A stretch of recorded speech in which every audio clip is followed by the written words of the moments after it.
The first time she ate again, it wasn't a doctor, a tube, or a miracle drug. It was a wooden spoon. If I told you a bowl of soup pulled a billionaire's daughter back from the edge, would you roll your eyes? Or lean in? Here's the part nobody believes at first. I was the maid that day. 23, broke and stubborn enough to walk past security and sit on her bed. I'm Belinda, and this is the one story I promised myself I would tell exactly as it happened. No polish, no corporate version. Just the sounds, the smells, the way grief sits in a house like heavy furniture. You can't move. If you've ever lost someone and felt food turn to chalk in your mouth, you already know the flavor of that morning. The Whitmore mansion had 30 rooms, and not one of them felt alive. Machines hummed, monitors blinked, nurses floated down polished halls like polite ghosts. And in the middle of it all was an 8-year-old girl who had decided she was done. Eva weighed 52 pounds the morning I arrived. I know because the kitchen scale said it in cold numbers that didn't care how much anyone loved her. A feeding tube lay coiled on the marble like a snake that had already bitten and been thrown away. Her father, Richard Whitmore, yes, that Whitmore, stood in her doorway with eyes that had forgotten how to sleep. Money can do a lot, but it cannot teach a child to want a spoon. I wasn't hired to save anybody. I took the job because rent doesn't forgive culinary school loans. Don't blink. And my grandmother was across the city, in a bed of her own, breathing through pain, with the stubborn patience only grandmothers have. The agency said the pay was excellent because nobody stayed. The truth under that truth. I knew the shape of a child who refuses food because the world no longer makes sense. I had been that child.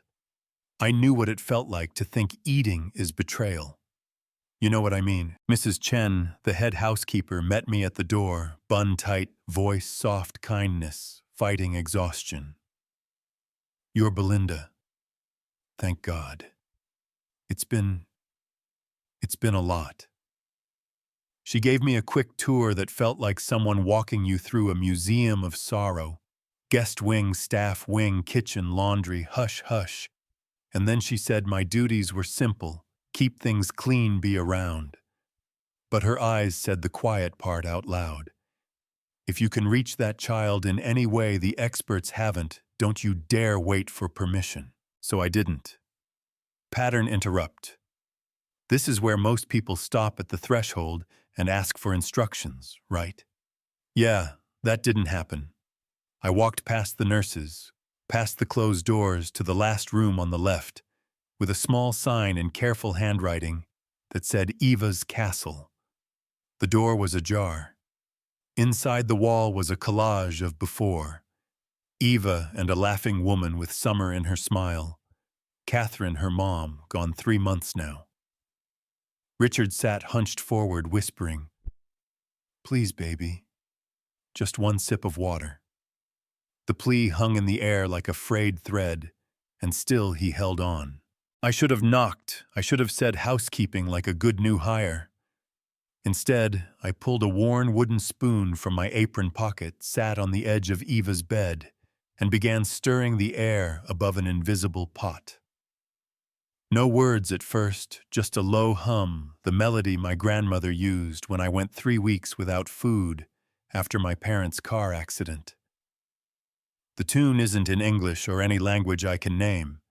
It carries a meaning words tend to drop. You are seen, your pain is not too loud for me. I am not scared of it. Eva's eyelids fluttered. Her voice came out small and scraped like it had rust on it. What are you doing? Making my grandmother's soup, I said, still stirring. The kind that brings people back to life. It only works if someone helps me remember the recipe. Soup can't bring people back, she whispered. My mom is dead. She said it like a password that never opens the door you want. You're right, I said. It can't bring the dead back. But sometimes soup brings the living back to life. Want to help me make it? She stared at me a long moment. An exhausted queen who ruled over silence. Then she said the first honest thing I'd heard in that house. "You're weird." "Thank you," I told her. "That's the nicest thing anyone said to me all day." Something cracked. Not much, just a hairline fracture in the concrete wall around her. Sometimes that's all the light needs. Back up 2 weeks and you'll see how we got there. It was her mother's birthday. Would have been 36.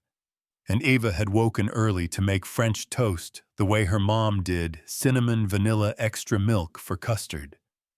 She was too small for the pan, the bread tore, smoke climbed to the ceiling, and that was the morning she stopped. Not couldn't. Wouldn't. If you're judging an 8-year-old, pause.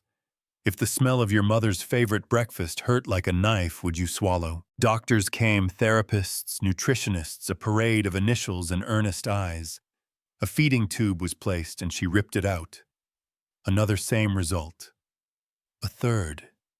Same. "It's psychological," a specialist whispered in the hall. "She's choosing this." He said it like a verdict. I heard it like a dare. "You should know why I had that spoon." Last week my grandmother pressed it into my hand between doses and prayers. The handle is smooth where 5 generations of women have held it. The bowl is darkened by soup and time. "This doesn't just feed bodies," she told me. "It feeds souls. But it only works if you make it with somebody. Share the stirring. Share the tasting. Share the story." When the agency said crisis child won't eat, I felt my bones remember. I said yes before I could talk myself out of it. Back to the bed. Richard looked up the way a man looks when he's past pride. "Who are you?" "Belinda, sir. The new maid." I took a breath and told the truth. "I know I'm supposed to be cleaning, but I felt like I needed to be here." "No more specialists," he said, rough. "No more experiments." "I'm not a specialist," I said. "I'm just someone who knows what it's like to stop eating, because the world stopped making sense." Silence. Then very slowly, Eva turned fully toward me, her body so tense it looked like it might splinter. "Why are you stirring nothing?" "Oh, I'm stirring something," I said. "I'm stirring memory and hope and the space where soup will be. But here's the rule. This soup only works when 2 people make it together. I can't do it alone." "That's stupid," she said, but she pushed herself up on her elbows. "When you haven't moved in days, that's a marathon." "Probably," I said. "I carry a wooden spoon like it's a magic wand. Sometimes the stupid things are the ones that work." "Your parents died?" she asked, eyes sharp like she was testing the world for truth. "Car accident," I said. "I was 7. I stopped eating for 3 weeks. Figured if they couldn't eat anymore, why should I?" "That's exactly what I think," she said. And there it was. Recognition, the first ingredient. Pattern interrupt. Security appeared at the door. "Miss, you can't be in here," a guard said, professional impatient. "Mr. Whitmore, should we escort her out?" I didn't look up. "We're making soup," I said. "Stand guard if you want. This is the safest thing that's happened in this house in days." Richard lifted a hand. "Wait." His eyes asked me a question he didn't know how to form. "If this is a game, why do I feel like I need to believe it?" I held out the spoon. "This has stirred soup for 5 generations," I told Ava. "Want to hold it?" She reached out with thin, shaking fingers. When she wrapped her hand around the handle, the room shifted the way a room does when someone finally opens a window. "First ingredient is the story," I said, moving my hand over hers so we stirred together. "We have to tell the soup why we're making it. Who needs it?" "For 2 girls who miss their parents," she whispered. "One who's 23 and still hurts, and one who's 8 and just learned it doesn't go away, it just gets softer." "Exactly," I said. "Like the rock in a river. Still a rock, smoother edges." She nodded. For the first time, she said yes to something offered with love. We stood. No, I stood. and she tried legs shaking like leaves in a first wind. "I'll carry her," Richard said, grateful for a job to do. I put a hand up. "She needs to walk to the soup," I said. "Grandma's rule. You have to choose to come to it. Healing doesn't happen when you're dragged. She can barely stand." "Then we go slow," I said. "The soup isn't going anywhere." Those halls felt long in the way that makes your chest tight. Every photo was a landmine. Catherine and Eva on a beach under a Christmas tree in a field of sunflowers. 2 steps rest. 3 steps rest. "Tell me about her," I said. "What did she love to eat?" The pictures started talking through Eva's mouth. "Strawberry pancakes with real strawberries, not syrup," and she made smiley faces. We reached the staircase and I watched courage drain from Eva's face. "I can't do stairs." "Okay," I said, sitting with her on the top step, legs dangling like 2 kids caught in a secret. "Then I'll tell you about mine. Grandma lived in a 4th-floor walk-up, no elevator. 72 steps. I cried at the bottom because they seemed impossible, so she made a game. Each step we named something we were grateful for, even small stuff, even stupid stuff. By the top, we had 72 good things. Hard to stay completely sad with 72 good things." Eva looked down the elegant staircase that had never felt taller. 20 steps, she said. 20 good things. She gripped my arm and held the spoon. 1, she said, taking the first step. "The wooden spoon is warm." 2, I said, your voice sounded stronger. She smiled just a little. 3, Dad tried to make Mom's French toast. Richard's hand touched the banister, the way a man touches a memory. 4, Mrs. Chen leaves flowers on Mom's grave every week. 5, the sun makes rainbow patterns through that window. Tears ran by step 15, but her feet kept moving. 15, Mom's perfume is still on her pillow. 16, Dad sleeps in her closet sometimes when he thinks I don't know. The sound Richard made then was a human heart cracking, so it could heal right. 17, she whispered, "You understood about not eating." At the bottom, she leaned against the wall, trembling and proud. 20, she said, "I made it down the stairs." If you've ever done something small that felt enormous, you know that different air your lungs pull. We stepped into the kitchen, and the temperature of the whole house changed. Richard had pulled the biggest pot he could find and lined up vegetables, herbs, spices. A cooking show in a room that hadn't hosted life in months. He'd opened the windows. Fresh air came in like a blessing.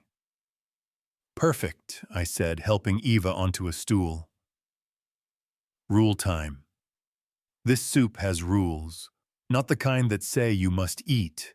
Magic rules. "Everything has rules," she muttered. "Not defiance, just tired." "Rule 1, I said, filling the pot halfway. "The soup decides when it's ready, not us. We don't rush it." Rule 2, every ingredient gets thanked before it goes in. Rule 3, the most important ingredient is invisible. "What's the invisible ingredient?" she asked, blinking through tears she didn't wipe away. "We'll get there," I said. "Mr. Whitmore picked something that reminds you of something good." He looked like I'd asked him to dance in a boardroom. Then he picked up a carrot. "Catherine called them nature's candy," he said, voice breaking. "She put them in Eva's lunch with notes." "Thank the carrot," I said gently, out loud. He stared like I was joking. I wasn't. "Thank you, carrot," he said, awkward and brave for reminding me of her notes. He dropped it into the water. His shoulders fell not in defeat, but in surrender to something he couldn't control and maybe didn't need to. For half an hour we built a soup out of stories. Celery from my grandma's garden. Potatoes for Catherine's Thanksgiving dinners that ended in kitchen dancing. Onions for the times you cry for no reason and feel better anyway. Eva sat very straight, stirring slowly, the wooden spoon drawing patient circles. "I want to add something," she said, small and sure. Richard almost slid off his stool. "Salt," she said. "Mom said tears are just salt leaving to make room for joy." She stood on her own, walked to the spice rack, brought the salt back, and held it over the pot like a question. "What if I eat this and it doesn't work?" she whispered. "What if I'm still sad? What if Mom is still dead?" The kitchen went very quiet. "This is the moment I need you to hear. Eating doesn't fix grief. It's not a magic trick. It's a promise to stay." "Eva," I said, taking her hand, "but not the salt. The soup won't bring your mom back. What it can do is help you carry her differently. You will still be sad. You will also be nourished. You will be continuing her story, not ending it. Every meal from now on, you can eat for both of you. You can taste for both of you. That isn't betrayal. That's honor." She looked at her father. "Dad, do you eat for Mom?" He closed his eyes. "No," he said. "I've been eating to avoid feeling, working to avoid feeling. Maybe we could learn to eat for her together." She poured the salt. "For Mommy." And then the phone rang. Shrill, insistent, like a fire alarm in a church. Richard flinched. "Board call," he said, "a confession more than information. We're closing a deal. I was on a call like this the morning she died. She told me she felt dizzy, said she was fine, and I believed her because I needed to, and because the market was opening, and because that's who I was, the man who always takes the call. I left her alone. I've been punishing myself ever since." He reached into his pocket and pulled out a crumpled document. "I was going to sign the inpatient order today," he said. "Force feeding. Restraints if necessary. I thought I was saving her. I think I was trying to save myself." Twist. The thing he believed would save her would have shattered the tiny trust she had left in the world. "If it were you, what would you have done? Answer the board, sign the form, or sit with your child while soup simmered? Stick around because what happened next will blow your mind." We let the phone ring. We let the pot sing. Eva talked. For the first time in weeks, she really talked. About the morning she found her mother, about yelling for help, and hearing only her own echo, about guilt for being at school when it happened, even though there was nothing she could have done. Richard cried the way men are taught, not to, sloppy and honest. And I let that grief fill the room, because you can't heal what you keep polite.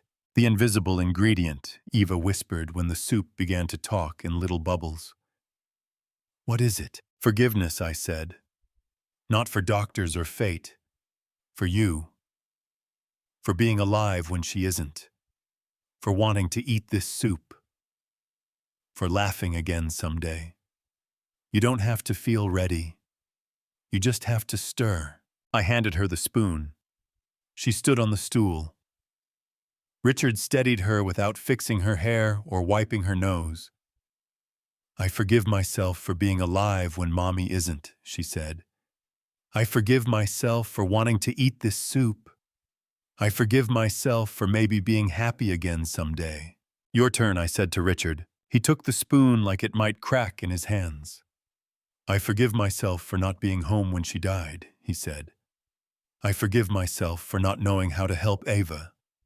I forgive myself for trying to buy our way out of grief." He set the spoon down like a man laying down his armor. We waited. The soup told us it was ready the old way. By smell, by the curl of steam, by that quiet sound that says now. I ladled 3 bowls because the last rule says it only works if everyone eats together. Eva stared at hers like it might stare back. "What if I can't?" she whispered. "Then you can't," I said. "We try again tomorrow, and the next day. No pressure, just invitation." She picked up a regular spoon, not the wooden one, dipped it, only broth. Stopped halfway. "Mommy," she whispered to the steam, "I'm going to eat this for both of us so you can taste it through me." She swallowed. Richard made a sound that was half sob, half laugh. I tasted mine and said what my grandmother always says when a miracle needs a little earthly grounding. Needs pepper. Yeah, that happened. Eva took another sip and another, not much, maybe 10 spoonfuls before she put the spoon down like it weighed something. It was enough. It was a beginning. The house softened. Richard canceled his meetings. We baked simple bread because soup needs a friend. We opened the windows wider so the breeze could argue with the antiseptic. We said Catherine's name out loud and let it sit at the table. That night, Richard tucked Eva in and didn't pretend he was okay. He wasn't. But he was there. Months later, the kitchen became the heart of that house. I wasn't the maid in the way people mean it when they use it to draw lines. I was the person with the spoon, the one Eva asked to stay, the one Richard trusted to say, "Try the stairs," with gratitude. Open a window, stir invisible soup, first on hard days, then make the real thing when it asks for you. My grandmother moved in when hospice turned into rehab, turned into a stubborn woman arguing with a calendar. Some days were smooth, some were ragged, and on the ragged ones we followed the rules. The soup decides, thank every ingredient, use the invisible one when you can't find the words. We turned the east wing into a kitchen with long tables and mismatched chairs, and a sign in Catherine's handwriting from an old recipe card. The secret ingredient is love, but forgiveness makes it digestible. We called it the Invisible Soup Kitchen. On Wednesdays, we set 3 bowls for every family. 1 for the missing person, 2 for the people still trying. And we taught them to make room for grief at the table instead of pretending it doesn't exist. If you're wondering, yes, I know the Whitmores had access to things most don't. Doctors on speed dial staff spacetime. Do you think that's fair? I don't. It keeps me up some nights. That's why the door stays open and the spoon hangs where strangers can reach it. People still ask if what I did that first day was reckless. Walking past security, ignoring protocols, stirring air like a fool in a rich man's house. Here's my answer. Protocols matter until they keep you from being human. If you see a child drowning on dry land, you don't wait for clearance, you throw a rope. You apologize later if you need to. You keep a spoon in your pocket just in case. So let me ask you something, and I want you to really sit with it. If it were you and the person you love most had stopped tasting, life, would you sign the form because it promises action? Would you answer the board because money never sleeps, or would you stand over a quiet stove and stir invisible soup until they were ready to stir with you? There isn't one clean answer. There is this, though. Eating doesn't betray the dead, it honors them. Breathing doesn't forget them, it carries them. Forgiveness isn't a gift to the universe, it's how you live with yourself when the universe forgets to be kind. If this story hit home, if it made you angry about how care gets rationed, or made you remember a kitchen where someone loved you enough to feed you, I want to hear from you. Drop a comment and tell me the small ritual that pulled you back from the edge, or the thing you wish someone had done when you were hurting. Do you think I crossed a line?